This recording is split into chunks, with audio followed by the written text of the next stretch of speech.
ओम शांति। आज 19 जुलाई 2023। साकार महावाक्य। मीठे बच्चे, तुम्हारा यह जन्म बहुत ही अमूल्य है, क्योंकि बाप स्वयं इस समय तुम्हारी सेवा करते हैं। लक्ष्य सोप से तुम्हारे वस्त्र साफ करते हैं।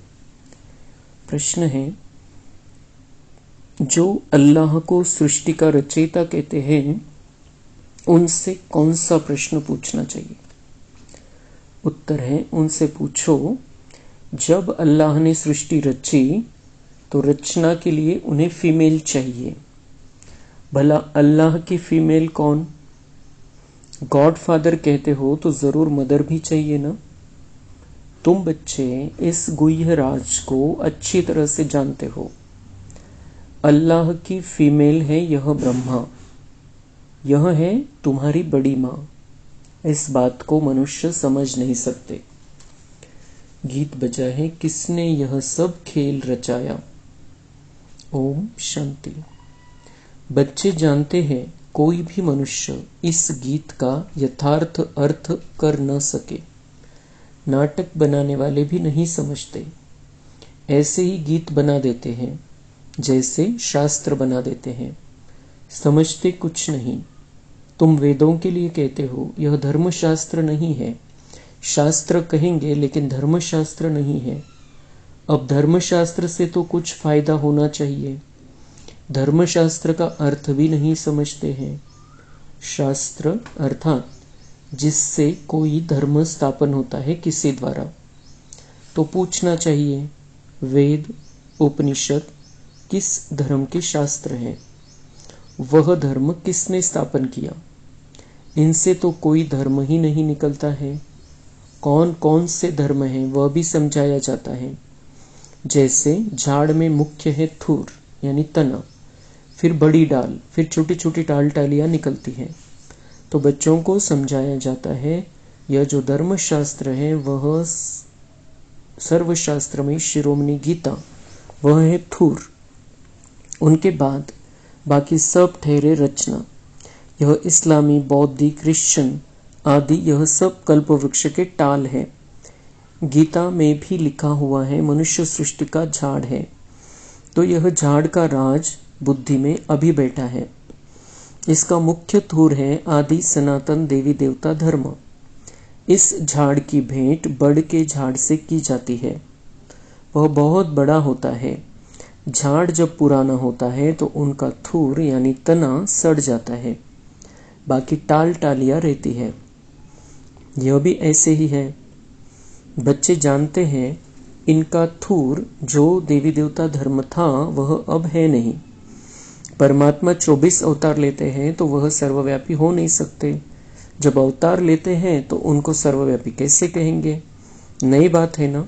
कितना बड़ा झाड़ है, थूर है ही नहीं। एक भी मनुष्य नहीं जो कहे हम आदि सनातन देवी देवता धर्म के हैं। सतयुग को लाखों वर्ष पिछाड़ी में ले जाते हैं। कितनी मुश्किलात की बात हो गई है। अब सभी मनुष्य दुखी ही दुखी हैं। सुखी कौन हो सकता है? सन्यासियों की बुद्धि में भी यह भेंट आएगी नहीं। यह कागविष्टा समान सुख है और अथाह दुख है। यह उन्हों को पता नहीं है। अब बाप बतलाते हैं, तुमको अथाह सुख में फिर ले जाता हूं। इस समय अपना पार्ट बजाए सभी कुछ करके छिप जाते हैं। यूं पार्ट तो सभी बजाते हैं। इस्लामी, बौद्धी आदि सब छिप जाएंगे, ऊपर चले जाएंगे। यह भी कोई नहीं जानते। मनुष्यों को ही समझाया जाता है।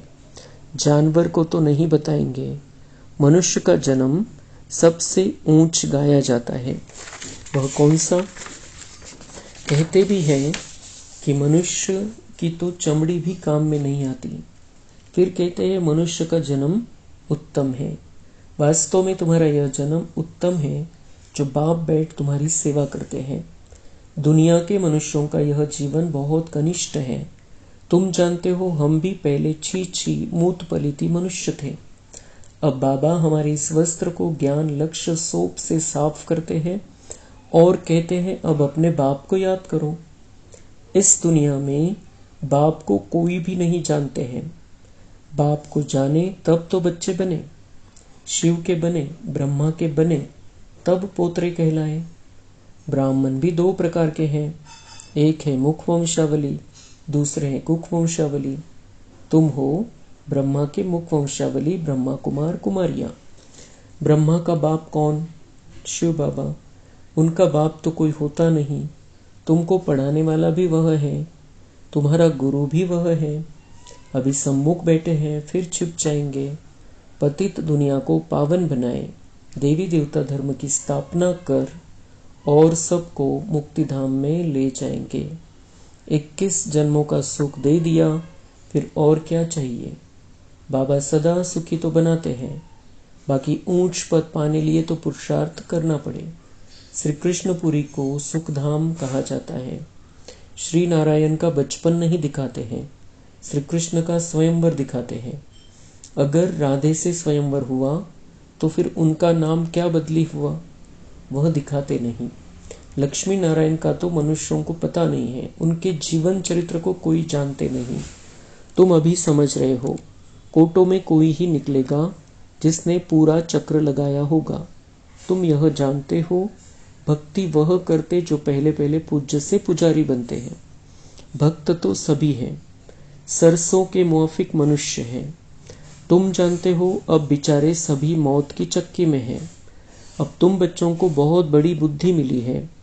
84 जन्मों का चक्र बुद्धि में रखना बड़ा सहज है। हम अभी ब्राह्मण हैं, सो फिर देवता बनेंगे, फिर 84 जन्म लेने पड़ेंगे। हम सो का अर्थ भी बच्चों को समझाया है। हम सो हम यहाँ ही गाते हैं, और धर्मों में यह अक्षर ही नहीं। ओम माना भगवान समझ लेते हैं, वास्तव में ओम अर्थात अहम आत्मा। वह फिर उल्टा कह देते हैं, आत्मा सो परमात्मा। अच्छा फिर क्या? हम शरीर तो है नहीं। परमपिता परमात्मा तो ऐसे कह न सके कि अहम आत्मा मम शरीर। वह बाप कहते हैं अहम आत्मा, तो बरोबर है। हमने यह शरीर लोन पर लिया है। यह हमारी जुत्ती नहीं है, हमारे पैर है नहीं, हमारे चरणों की पूजा हो नहीं सकती। कृष्ण के चरण है, हमारे तो है नहीं। मैं हूं ही निराकार। यूं तो आत्मा भी निराकार है, परंतु वह 84 जन्मों में आती है। मेरा तो शरीर है नहीं, मैं अशरीरी हूं। तुमको भी कहता हूं, अशरीरी बनकर मुझे याद करो। तुम जानते हो बाबा आया हुआ है, उनका क्या पार्ट है? पतित सृष्टि को पावन बनाना। निराकार तो जरूर कोई शरीर में आया होगा, मनुष्यों को पता न होने कारण उन्होंने फिर नाम लिख दिया है फर्स्ट प्रिंस श्री कृष्ण का। अब श्री कृष्ण यहाँ कैसे आ सकता, यह समझकर फिर समझाना है। टैगोर आदि गीता की कितनी महिमा करते थे। वास्तव में यह श्री कृष्ण के बहुत जन्मों के अंत का जन्म है, जिसमें शिव बाबा बैठ गीता ज्ञान सुनाते हैं। बाबा कहते मैं छोटे बच्चे के तन में कैसे बैठ सुनाऊंगा? जरूर अनुभवी रथ चाहिए। ड्रामा अनुसार हमारा यह रथ मुकर्रर है। ऐसे नहीं कि फिर दूसरे कल्प में और रथ लूंगा। ब्रह्मा द्वारा ही स्थापना करेंगे। कल्प पहले भी तुम ब्रह्मा कुमार कुमारियों ने ब्रह्मा द्वारा वर्षा लिया था। अब बाप कहते हैं और संग तोड़ मुझ संग जोड़ो। मेरा तो एक शिव बाबा, दूसरा न कोई। तुम मात पिता, हम बालक तेरे, जिसकी इतनी महिमा है। अभी तुम उनके सम्मुख बैठे हो। विचार किया जाए बरोबर हमको किसने रचा? कहते हैं अल्लाह ने रचा, तो जरूर अल्लाह की कोई फैमिली भी होगी। अल्लाह तो निराकार है, उनकी फीमेल फिर कहाँ से आई? तुम गॉडफादर कहते हो तो फादर हमेशा रचता होता है। मदर ही न हो तो उनको फादर कैसे कहेंगे? बच्चा पैदा होता है तभी फादर कहते हैं ना। यह किसको पता नहीं गॉडफादर की फीमेल कौन है। यह है सबसे गुह्य बातें। आदम बीबी दोनों हैं। आदम उनको कहेंगे तो फिर सरस्वती को बीबी नहीं कह सकते। वह बीबी हो तो फिर उनकी माँ कौन? यह बड़ी समझने की बातें हैं। बाप ही बैठ समझाते हैं। इस हिसाब से यह ब्रह्मा मेरी सजनी हुई, इसके मुख द्वारा रचता हूँ तुम बच्चों को, ब्रह्मा तन में प्रवेश करता हूँ। उन्हों को संभालने लिए फिर जगदम्बा निमित्त बनी हुई है। आदिदेव ब्रह्मा और जगदम्बा सरस्वती, यह कौन है? विवेक कहता है ब्रह्मा की बेटी है, तो रचना कैसे रची? ब्रह्मा द्वारा रचा तो यह है बड़ी माँ। फिर संभालने के लिए मम्मा भी है, बाबा भी है।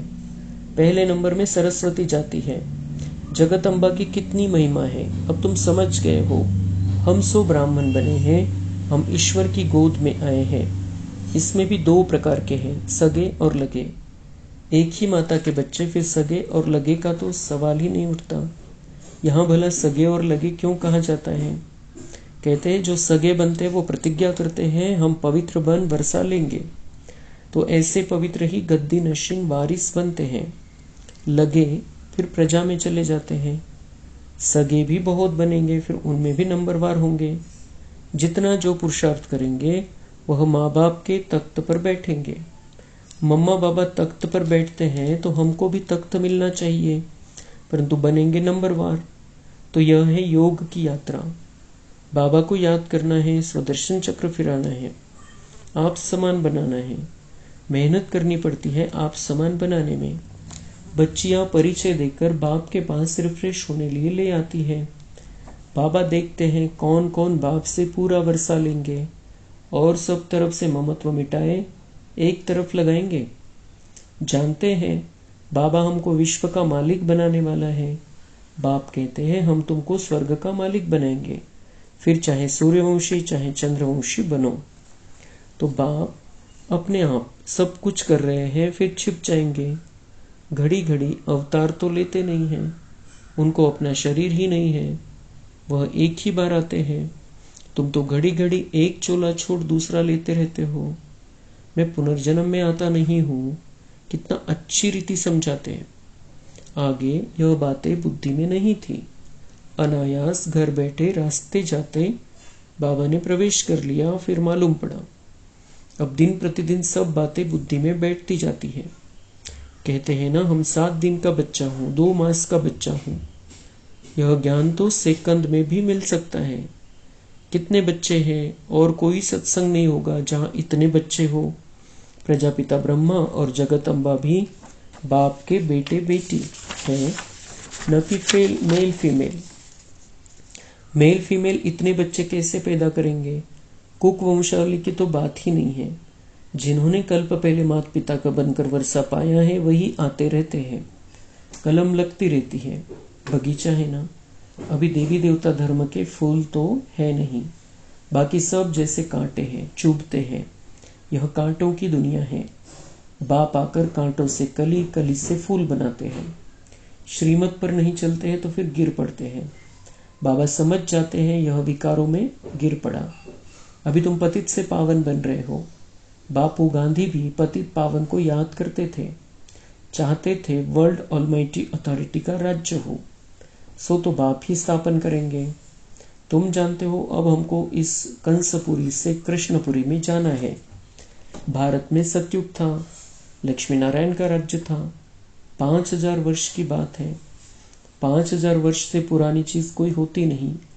लाखों वर्ष की तो कोई चीज रह न सके। देखो तुम बूढ़ी माताएं गुड़गांव से आई हो माता पिता पास, जिनसे वर्षा मिलना है। बाप भी बूढ़ियों को देख खुश होते हैं। 5000 वर्ष पहले भी आकर वर्षा लिया था। सारा मदार पुरुषार्थ पर है। तुम बुढ़ियाएं इतना ज्ञान उठा नहीं सकती। यह दादा बूढ़ा तो बहुत अच्छा पढ़ता है। तुम समझती हो जवान सरस्वती माँ अच्छा पढ़ती है। अरे यह तो ब्रह्मपुत्रा नदी है, यह तो जरूर जास्ती पढ़ते होंगे ना। यह बूढ़ा सबसे तीखा है, वह तो फिर भी बेटी हो गई। बूढ़ियों के लिए भी है बहुत सहज। बाबा को याद करते रहो। ओहो शिव बाबा कुर्बान जाओ, आप तो सुखधाम ले जाते हो। बस ऐसे खुशी में रहो तो भी बेड़ा पार है। हमेशा समझो, शिव बाबा समझाते हैं, इनको छोड़ दो। ऐसे ही समझो, शिव बाबा सुनाते हैं तो बुद्धि योग शिव बाबा पास जाने से विकर्म विनाश होंगे।